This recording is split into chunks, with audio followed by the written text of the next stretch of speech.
Good morning students, स्वागत है आपका बीएससी इंस्टीट्यूट के यूट्यूब चैनल में। तो आज के दिन की स्टार्ट करते हैं हम आज के करंट अफेयर से, बेहतरीन करंट अफेयर से। मजा आ जाए, पूरे दिन बेहतरीन गुजरे। तो देखिए आज का पहला क्वेश्चन क्या है। तो आज का पहला क्वेश्चन है, अभी हाल ही में भारत के किस शहर में कृत्रिम वर्षा कराई गई है, आर्टिफिशियल रेन किस शहर में कराई गई है, तो आपको बताना है। वैसे तो मानसून आ गया है, फिर भी कराकर देखी गई है, तो कहाँ कराई गई है आपको बताना है। अहमदाबाद, कानपुर, बेंगलुरु, जयपुर। बताइए इसका आंसर क्या है, किस शहर में कृत्रिम वर्षा कराई गई है, बताइए। तो देखिए इसका आंसर क्या है, जो कृत्रिम वर्षा कैसे कराई जाती है। जैसे ये बादल हैं, इनके ऊपर क्या होता है कि एरोप्लेन के द्वारा सिल्वर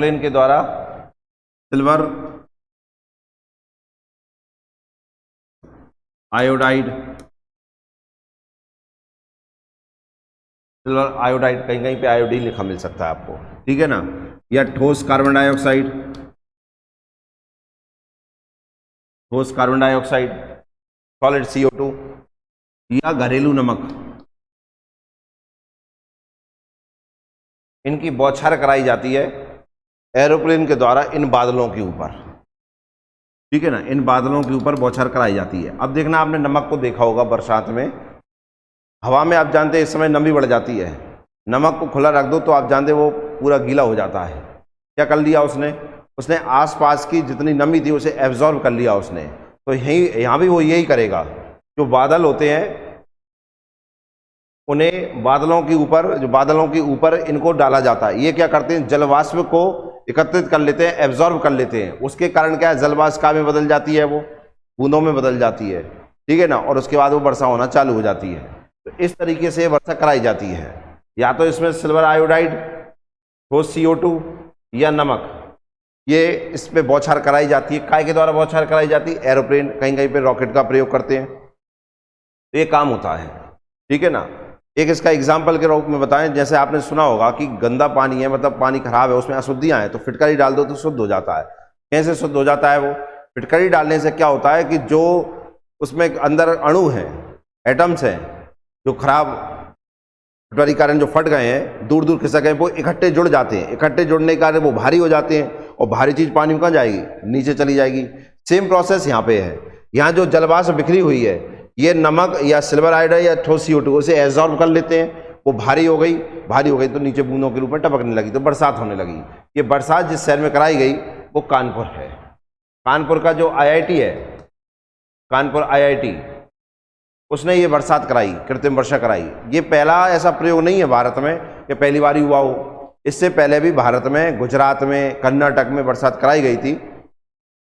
कर्नाटक में जो बरसात कराई गई थी उसका तो सफल प्रयोग रहा था, तो ये कराई गई है। अब इसके कुछ फायदे भी हैं, कुछ नुकसान भी हैं, वो अपने अपने हिसाब से हैं। और ऐसे नहीं कि चाहे जब करा लेते। मौसम विभाग के जानकारी के अनुसार कब कराना चाहिए, कब हवा में जलवाष्प की मात्रा ज़्यादा है, उस समय कराई जा सकती है, हर समय नहीं कराई जा सकती। फिर तो 12 महीने 24 घंटे बरसात ही बरसात, ठीक है ना। तो ये आंसर हो गया इसका।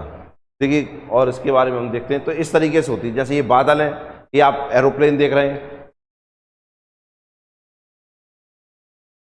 जी, अपना एरोप्लेन है, ठीक है ना।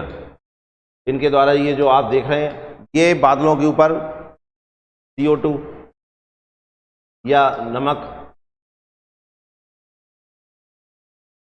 या मैंने आपको बताया सिल्वर आयोडाइड,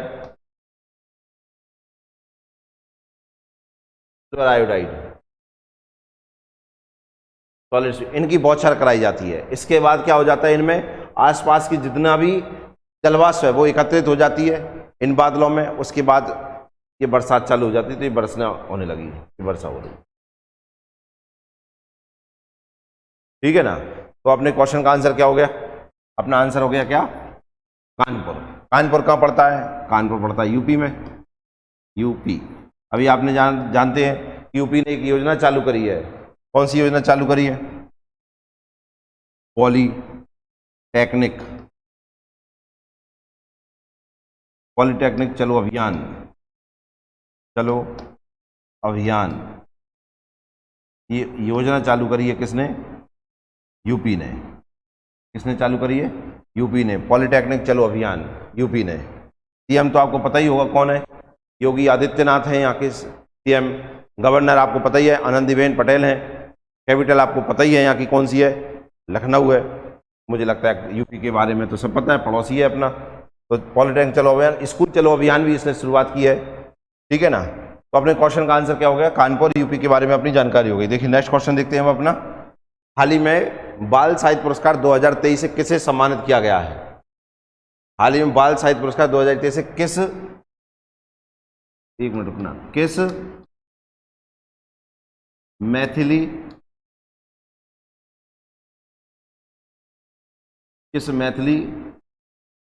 लेखक को सम्मानित किया गया? इसका शब्द का विशेष ध्यान रखना, मैथिली लेखक को सम्मानित किया गया है। मैथिली, ठीक है, लेखक को सम्मानित किया गया है। तुलनाथ सिंह, अक्षय आनंद, मतीन अचालपुरी, किरण बादल, इन चारों में से किसे सम्मानित किया गया है? बताइए। बाल साहित्य पुरस्कार और कौन सी भाषा में? मैथिली भाषा में। बताइए क्या आंसर होगा इसका। आओ तो देखें अपन इसका आंसर, देखना। साहित्य अकादमी की स्थापना हुई थी 1955 में। और ये जो पहला पुरस्कार मिला था वो किसको मिला था? माखन लाल चतुर्वेदी को, ये इनको पुरस्कार मिला था, ठीक है। इसके जो अध्यक्ष हैं, अध्यक्ष वो है माधव कौशिक। वर्तमान अध्यक्ष बता रहा हूं मैं आपको, वर्तमान अध्यक्ष कौन है इसके? माधव कौशिक है। अब क्या हुआ देखिए अंग, इसके द्वारा 2 पुरस्कारों की स्थापना हुई। एक का नाम है बाल साहित्य पुरस्कार, बाल साहित्य पुरस्कार की स्थापना हुई। एक युवा साहित्य की स्थापना हुई, युवा साहित्य, ठीक है ना। इसकी स्थापना कब हुई? इसकी स्थापना हुई थी 2010 में, इसकी स्थापना हुई 2011 में। क्लियर है? कितनी भाषाओं में दिया जाता है बाल साहित्य पुरस्कार? ये दिया जाता है 24 भाषाओं में।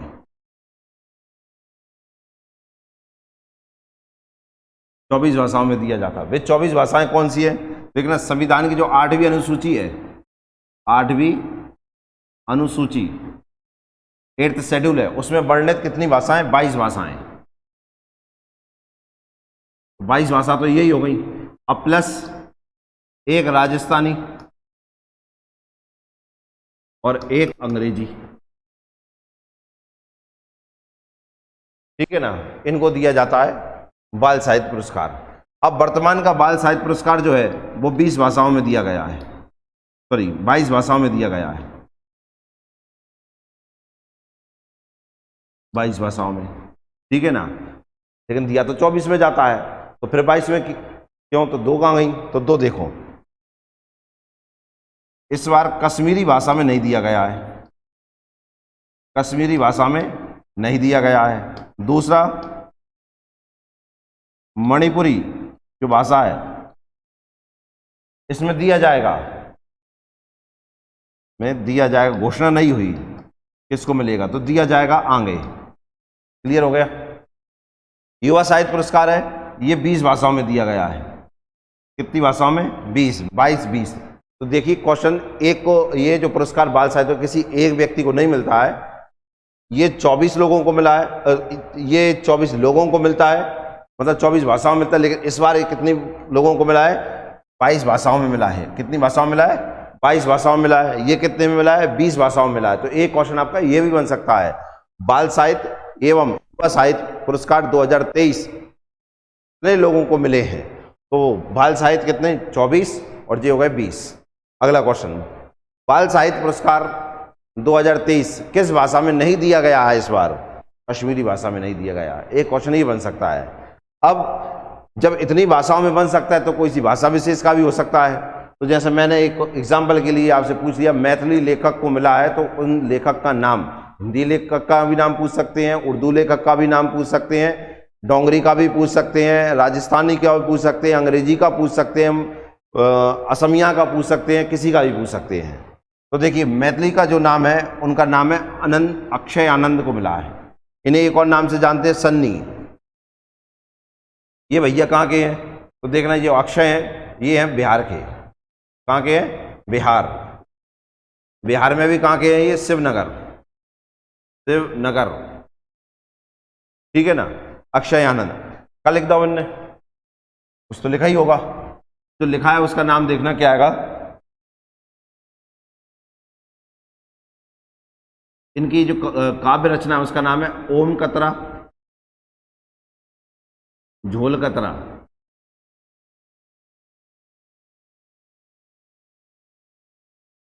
ठीक है ना, ये इनके नाम है काव्य का, ओम कतरा, झोल कतरा। ये इन्होंने लिखा है कौन सी भाषा में लिखा है?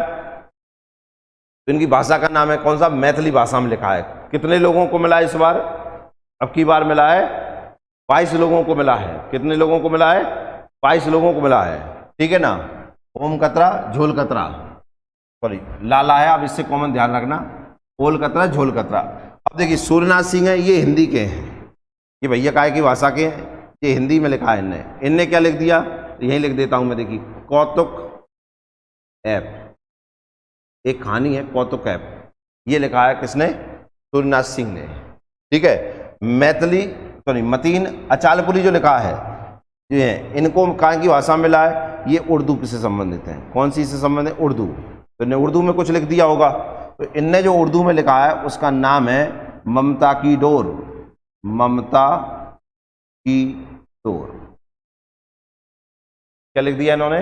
ममता की डोर। अब बचे कौन? करण बादल, इनको मिला है राजस्थानी भाषा में, राजस्थानी,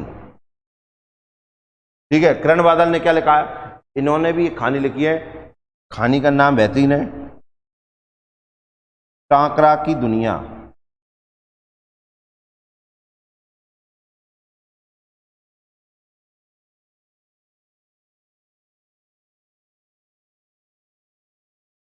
ये टाकरा की दुनिया, ये इन्होंने कहाँ की भाषा में लिख दी? राजस्थानी भाषा में, ठीक है ना। तो इनका आपको ध्यान रखना है। हिंदी में कौन कौतुक ऐप किसने लिखा? सूर्यनाथ सिंह ने। अक्षय आनंद ने कौन से में लिखा है? मैथिली में कौन सा लिखा है इन्होंने? ओल कतरा, झोल कतरा। मतीन अचालपुरी ने उर्दू में क्या लिख दिया? ममता की डोर। करण बादल ने राजस्थानी में क्या लिख दिया? टावरा की दुनिया, टावरा की दुनिया, ठीक है ना। तो ये इनका आप ध्यान रखना, मैंने इनके बारे में आपको बता दिया है। स्थापना इसकी 1955 में हुई थी। ये ओवरऑल में मिलता है, ये युवा कलाकारों को मिलता है, ठीक है ना। 2017 से 2021 के बीच में जिन्होंने किताबों का प्रकाशन पहली बार या दूसरी बार हुआ है, ये केवल उनको मिला है। क्लियर है? बाल और युवा लोगों को मिलता है। नेक्स्ट क्वेश्चन देखना अपना क्या है। नेक्स्ट क्वेश्चन के पहले ये है, तो देखना एमपी पुलिस की जगह आ गई है, आप लोगों को पता ही है, लगभग 7400 के लगभग जगह है, ठीक है ना। इसके लाने ऑनलाइन और ऑफलाइन बैच स्टार्ट किए हैं। ऑनलाइन बैच आप जो ले सकते हैं तो बीएससी इंस्टीट्यूट के, बीएससी इंस्टीट्यूट का गूगल से आप गूगल प्ले स्टोर से गूगल ऐप आप डाउनलोड कर सकते हैं ऐप स्टोर से, ठीक है ना। उस पर आप बहुत कम फीस में 5 घंटे की क्लास चलेंगी, जिसमें हम रिकॉर्ड समय में अपना टारगेट बैच चला पाएँ और अपना सिलेबस कंप्लीट कर पाएँ। साथ ही टेस्ट सीरीज भी है इसी में, ठीक है ना। तो टेस्ट सीरीज के लाने भी अपन ने 25 टेस्ट इस पर अभी अपलोड कर दिए हैं, तो आप टेस्ट सीरीज भी लगा सकते हैं साथ में। और 5 घंटे की डेली क्लासेस चलेंगी, इसमें current, GK, science, math, reasoning, पूरा का पूरा अपन जो समय मिला है अपन को, उस समय में रिकॉर्ड समय में अपन इसको पूरा कर सकें, ठीक है ना। तो आप जुड़ सकते हैं। ऑफलाइन भी आप बैच ले सकते हैं, ऑनलाइन भी बैच ले सकते हैं। ऑफलाइन बैच वालों को एक और सुविधा है, और जो लोकल के जो बच्चे जो ऑनलाइन जुड़ना चाहते हैं उनके लाने एक सुविधा और है, कोचिंग से ही अभी से ही फिजिकल की भी तैयारी कराई जाएगी, ठीक है ना। और फिजिकल की तैयारी कराने वाला जो व्यक्ति होगा वो अपने आप में एक एथलीट है, या जो ट्रेनर है जिसे हम कोच कह सकते हैं, उस कोच के द्वारा उसे हर चीज़ कोर्स किया हुआ है कि हम जो फिजिकल का जो कोर्स होते हैं, कॉलेज से जो कोर्स होते हैं, और उसके बाद उसने बहुत सारे बच्चों को सिखाया है जिन्होंने इनाम लिया, और सामने वाले व्यक्ति को भी इनाम मिली है, ठीक है ना। कोच के रूप में वो आपको फिजिकल ट्रेनिंग देगा, जिसमें आप सारे समस्याएं हैं, क्या समस्याएं आ जाती हैं दौड़ने में, गोला फेंक में। अब वैसे तो कोई दिक्कत नहीं, हम पेपर रिटर्न के बाद भी हम फिजिकल कर सकते थे, लेकिन आपको इस बार पता है एमपी पुलिस में फिजिकल के भी नंबर मिल रहे हैं। 40 नंबर हैं दौड़ के, 30 नंबर हैं गोला के और 30 नंबर हैं काय के, लंबी कूद के। अब बात यह है कि कौन बेस्ट है, उस नंबर अच्छे मिलेंगे, इसलिए फिजिकल की भी अभी तैयारी करनी पड़ेगी। तो 5 घंटे की क्लास तो यही है, साथ में सुबह शाम फिजिकल की तैयारी भी कराई जाएगी, ठीक है ना। तो आप कोचिंग से जुड़ सकते हैं। तो फिजिकल प्लस आप बैच, वो भी ऑनलाइन और ऑफलाइन, जैसे भी आपको पढ़ना है वैसे आप पढ़ सकते हैं यहाँ पर, ठीक है ना। नोट्स रहेंगे पूरे क्लास के, रिकॉर्ड नोट्स भी मिलेंगे, पूरे डिजिटल नोट्स पूरे, और पीडीएफ के रूप में भी मिलेंगे आपको, और टेस्ट सीरीज भी आप लगा सकते हैं। तो बेहतरीन पढ़ाई हो सकती है अपनी। नेक्स्ट को देखना, आप देखिए ये टेस्ट सीरीज का मैं आपको बता रहा हूँ, 25 FLT है, फुल लेंथ टेस्ट है, ठीक है ना। और इनकी देखो कितने कम मात्रा में, बस एक नाम है कि रख दिया है, ठीक है ना। 99 रुपये में आप 25 टेस्ट लगा सकते हैं। फुल लेंथ टेस्ट है जिसमें आपका सारी चीज़ें आएंगी, कौन से सब्जेक्ट में आपके कैसे नंबर रहे, क्या परफॉर्मेंस रही आपकी, तो हर चीज़ आप इसमें देख सकते हैं आप, ठीक है ना। और जानकारी के लिए आप कोचिंग से संपर्क कर सकते हैं। और ये आप BSc इंस्टीट्यूट का गूगल प्ले स्टोर से ऐप डाउनलोड करके, तो आप अभी से, कल से ही बैच स्टार्ट हो रहा है, मंडे से टारगेट बैच स्टार्ट हो रहा है। पुराने बैच जो चल रहे हैं वो चल ही रहे हैं अपने नियत समय पे, और मंडे से अपन ने टारगेट बैच स्टार्ट किया है, तो आप जुड़ सकते हैं। 5 घंटे की क्लास लगेगी, ठीक है। आगे देखिए अगला क्वेश्चन अपना, देश का पहला मोटे अनाज का सेंटर ऑफ एक्सीलेंस मतलब विशिष्ट प्रशिक्षण केंद्र कहाँ बनेगा? बेहतरीन क्वेश्चन है ये। देश का पहला बनने जा रहा है, देश का पहली तरह का मोटे अनाज का सेंटर ऑफ एक्सीलेंस विशिष्ट प्रशिक्षण केंद्र। देखिए क्या किया जाएगा यहाँ पर, प्रशिक्षण टेस्ट दिया जाएगा, ट्रेनिंग दी जाएगी। यहाँ पर क्या दी जाएगी? किसानों को ट्रेनिंग दी जाएगी। ये कहाँ बनने जा रहा है? क्या मध्य प्रदेश में बनेगा, क्या राजस्थान में बनेगा, क्या बिहार में बनेगा, क्या उत्तर प्रदेश में बनेगा? बताइए कहाँ बनेगा। तो आओ इसका भी आंसर देखते हैं अपन, देखना है इसका क्या आंसर होगा। क्वेश्चन है अपना, देश का पहला मोटे अनाज का सेंटर ऑफ एक्सीलेंस कहाँ बनने जा रहा है? तो इसका आंसर हम देखते हैं। मोटे अनाज समझ गए आप कौन से होते हैं? बाजरा वगैरह, ठीक है ना। बाजरा, ज्वार, गेहूं, ये सब काय में आते हैं? मोटे अनाज में आते हैं। पहले आप देखिए, हम पहले पढ़ चुके हैं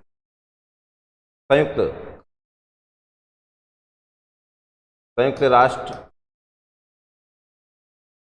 सभा, संयुक्त राष्ट्र सभा द्वारा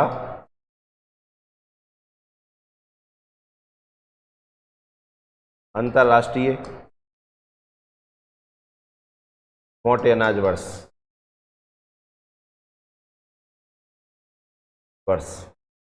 किस वर्ष को घोषित किया गया है? तो आप जानते हैं 2023 को। क्लियर है। भारत में किस राज्य ने मोटा अनाज उत्सव मनाया?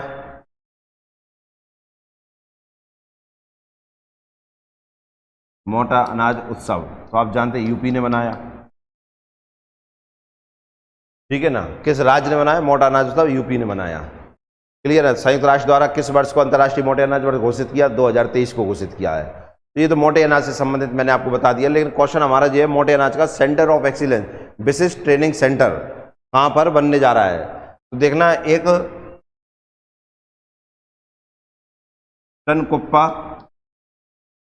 टनकुप्पा जो जिला है या टनकुप्पा प्रखंड है, मतलब तहसील लेवल का है, ठीक है ना।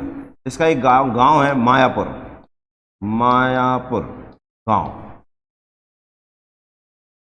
यहां पर बनेगा क्या? सेंटर ऑफ एक्सीलेंस, मोटे अनाज का सेंटर ऑफ एक्सीलेंस। कितने में बनेगा? 200 करोड़ में बनने जा रहा है। 200 करोड़, ठीक है ना। अब देखना, मायापुर मिल गया, बन जाएगा, ऑप्शन में लग जाएगा। टनकुप्पा आपसे लग जाएगा, पर ये सब दोनों हैंगे कहाँ? ये दोनों हैं बिहार में। तो आंसर हो जाएगा क्या? बिहार, ठीक है ना। अभी नीतीश कुमार जो वहाँ के मुख्यमंत्री हैं, उन्होंने यहाँ के आधारशिला रखी है बिहार के मायापुर गांव में। वहाँ पे ये 200 करोड़ का ये बनने जा रहा है मोटे अनाज का सेंटर। और यहाँ किसानों को मोटे अनाज को और बेहतर कैसे हम उसकी उपज को निकाल सकते हैं, ज़्यादा से ज़्यादा एवरेज ले सकते हैं उसका, तो ये सब प्रशिक्षण दिया जाएगा इसमें, ठीक है ना। तो ये इसका आंसर है। नेक्स्ट क्वेश्चन देखिए, वह प्रधानमंत्री जिसने अमेरिका कांग्रेस को सबसे पहले संबोधित किया, तो बताइए भी प्रधानमंत्री कौन से हैं? इंदिरा गांधी, राजीव गांधी, जवाहरलाल नेहरू नरेंद्र मोदी। क्या आंसर लगेगा बताइए। तो आओ देखते हैं कौन से प्रधानमंत्री हैं जो पहले नंबर पर रहे। तो देखिए जवाहरलाल नेहरू फर्स्ट है, जवाहरलाल नेहरू ये पहले नंबर के रहे, तो आंसर तो अपना जवाहरलाल नेहरू लग जाएगा। यहाँ तक तो कोई दिक्कत नहीं है। कितने ने किया ये भी तो पता कर लें अपन। दूसरे नंबर पे जिन्होंने किया उनका नाम था राजीव गांधी, राजीव गांधी इन्होंने संबोधित किया। तीसरे नंबर पे देखें तो पीवी नरसिम्हा राव, पीवी नरसिम्हा राव ये हो गए तीसरे। चौथे देखें तो कौन हो जाएंगे चौथे देखें तो अटल बिहारी वाजपेयी हो गए, अटल बिहारी वाजपेयी ये कौन से हो गए चौथे। पांचवें पर देखा जाए तो कौन से हो जाएंगे मनमोहन सिंह, मनमोहन सिंह ठीक है ना। और छठवें देखे जाएं तो कौन हो जाएंगे नरेंद्र मोदी जी, ठीक है ना। अब ये तो हो गए 6 व्यक्ति जिन्होंने अमेरिकी संसद, अमेरिकी कांग्रेस का मतलब है जैसे हमारे इधर पार्लियामेंट है, लोकसभा है, तो हम वहां की लोकसभा या पार्लियामेंट को क्या कहते हैं अमेरिकी कांग्रेस कहते हैं, ठीक है ना।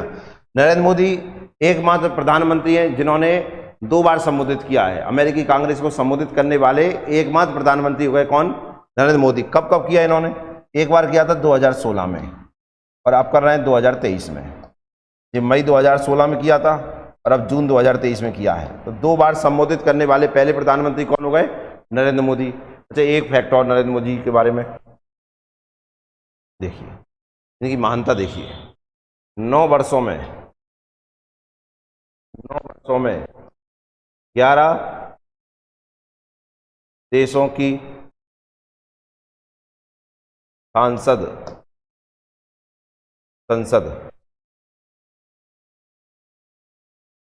11 देशों की संसद को संबोधित किया है, संबोधित किया, ठीक है ना। तो ये हो गए 6 में नरेंद्र मोदी के बारे में 2 बार संबोधित। और क्या उपलब्धि है, 9 वर्षों में 11 देशों की संसदों को संबोधित किया है, ठीक है ना। 9 वर्षों में 11 देशों की, ठीक है ना। उल्टा मत समझना आप, नहीं तो डॉन समझ जाओ आप। नेक्स्ट क्वेश्चन देखिए। हाल ही में गृह मंत्री अमित शाह ने कहा बलिदान स्तंभ का उद्घाटन किया है, बताइए। लद्दाख, चेन्नई, श्रीनगर, विदिशा, कहां पर किया है बताइए। तो ठीक है ना, तो क्लियर होगा क्वेश्चन अपना। अमेरिकी संसद को संबोधित करने वाले एकमात्र प्रधानमंत्री जिन्होंने 2 बार संबोधित किया उसे तो कौन हो गए, नरेंद्र मोदी। और उपलब्धि आपने देखी, 9 वर्षों में 11 देशों की संसद है, 11 देशों की पुलिस कौन हो जाएंगे, नहीं फिर तो प्रधानमंत्री है वो। हाल ही में गृह मंत्री अमित शाह ने कहाँ बलिदान स्तंभ का उद्घाटन किया है, तो इसका आंसर हो जाएगा। अभी आप जानते हैं अमित शाह 2 दिन की यात्रा पर हैं, कहाँ पर, श्रीनगर, ठीक है ना। दादा भाई विदेश में, मोटे भाई देश में, ठीक है ना, भ्रमण पे हैं अभी। हाल ही में गृह मंत्री अमित शाह ने कहाँ बलिदान स्तंभ का उद्घाटन किया है, श्रीनगर में, क्लियर है ना। अब ये बलिदान जो स्तंभ है कौन सी नदी के किनारे पे है, ये है कौन सी, पर ये नहीं, नदी किनारे पे नहीं। इन्होंने एक और, अमित शाह ने इसका उद्घाटन किया है। अमित शाह ने वहां पर एक चीज में और भागीदारी करी, वहां एक महोत्सव मनाया गया, बितस्ता का महोत्सव, बितस्ता महोत्सव। अब बितस्ता महोत्सव जो मनाया गया है, तो अब बितस्ता से आपको ध्यान आ रहा होगा एक नदी का पुराना नाम है। तो बितस्ता किस नदी का पुराना नाम है, झेलम का। झेलम का पुराना नाम क्या है, बितस्ता। और बितस्ता से एक चीज और ध्यान आ रही होगी आपको, बितस्ता से ध्यान आ रहा होगा बितस्ता का युद्ध, बितस्ता का युद्ध। इसी को हम एक और नाम से जानते हैं, हाइडे स्पीड का युद्ध। काय का युद्ध, हाइडे स्पीड का युद्ध, हाइडे का युद्ध किस किस के बीच में हुआ था, पोरस, राजा पोरस पंजाब प्लस सिकंदर,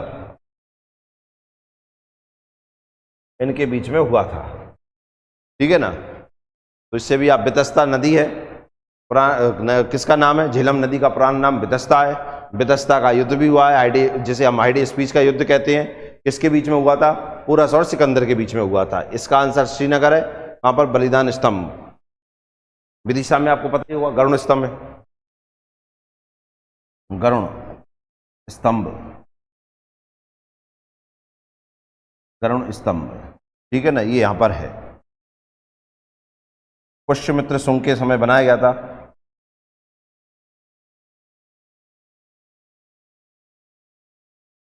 पुष्यमित्र शुंग,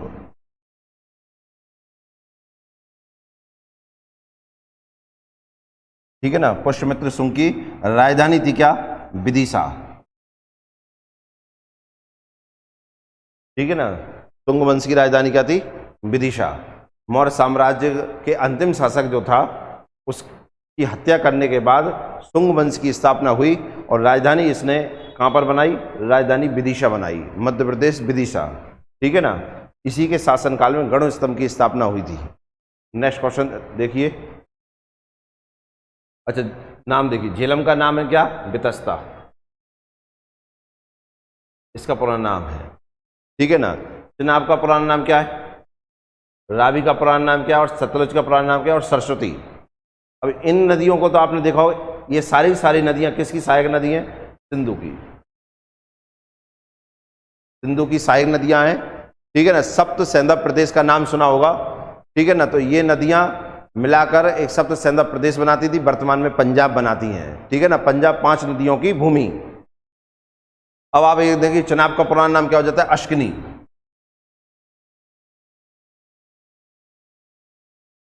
ये हो जाता है। रावी का पुराना नाम क्या हो जाता है? परुष्णी। सतलुज का पुराना नाम क्या हो जाता है? सतलुज का पुराना नाम है सतुद्री। सरस्वती का नाम क्या हो जाता है? घग्गर।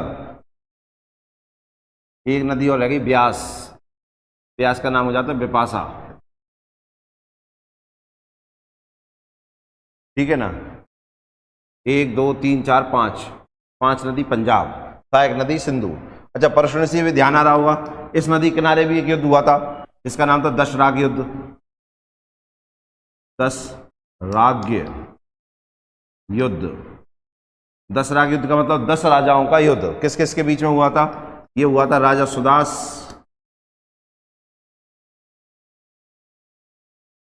वर्सेस 10 राजा, ठीक है ना। इसी को वर्ल्ड वार फर्स्ट कहते हैं दुनिया का। राजा सुदास की इसमें जीत हुई थी, 10 राजाओं को हरा दिया था उसने, ठीक है ना। बहुत पुराना युद्ध है इतिहास का। आपने अगर सुना हो विश्वामित्र और वशिष्ठ, उस समय का ये युद्ध है, ठीक है ना। चिनाब, चिनाब में आपने सुना होगा या सुना क्या होगा? आपको पता ही होगा, विश्व का सबसे ऊंचा, विश्व का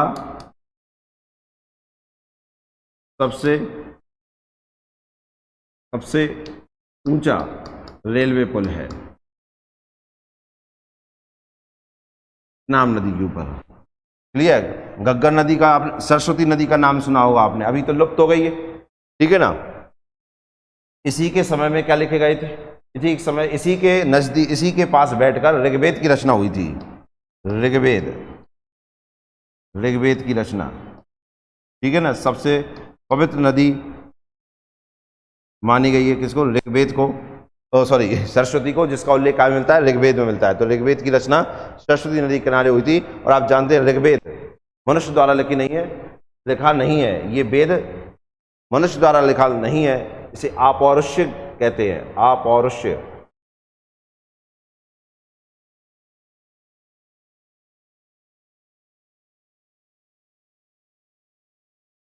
अपौरुष्य कहते हैं। अपौरुष्य का मतलब हो गया क्या?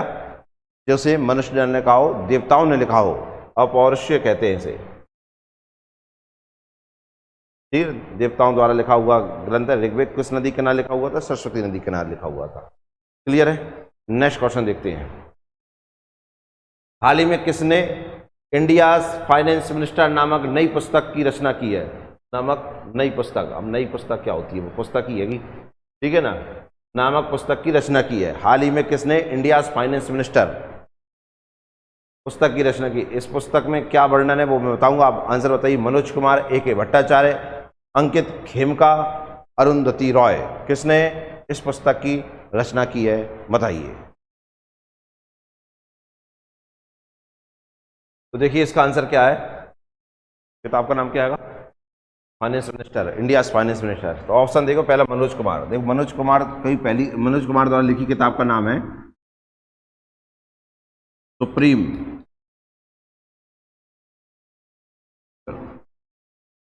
सुप्रीम कोर्ट ऑन कमर्शियल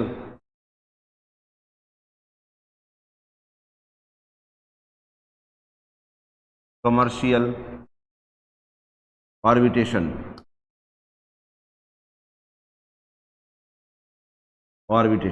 ये इनके द्वारा लिखी हुई किताब है। अंकित खेमका, इनके द्वारा अभी हाल ही में एक किताब लिखी गई है जिसका नाम है, ये भी ध्यान रखना, अभी लिखी गई है अभी हाल ही में, सिफनी टू जैज, ये इनके द्वारा। अरुंधति रॉय का भी अभी हाल ही में नाम सुना होगा, इन्होंने आज़ादी निबंध, एक निबंध है जिसका नाम है आज़ादी निबंध, उसका फ्रेंच में अनुवाद किया था, फ्रेंच में अनुवाद, उसके लिए इन्हें सम्मानित किया गया था। बच गए कौन, ए के भट्टाचार्य। तो इनके द्वारा ये किताब लिखी गई है, कौन सी, इंडियन फाइनेंस मिनिस्टर। इसमें 1947 से लेकर 1995 तक के जो क्या कहते हैं फाइनेंस मिनिस्टर हैं उनका वर्णन किया गया है। इंडियन फाइनेंस मिनिस्टर, भारत के वित्त मंत्री 1947 से 1977 तक के वित्त मंत्रियों की भूमिकाओं का उल्लेख किया गया है काय में, इंडिया फाइनेंस मिनिस्टर। लिखी गई किताब किसकी है, ए के भट्टाचार्य की। क्लियर है। तो आज की करंट यहीं समाप्त होती है, मिलती है ब्रेक के बाद। खाते रहिए, पढ़ते रहिए। जय हिंद, जय भारत।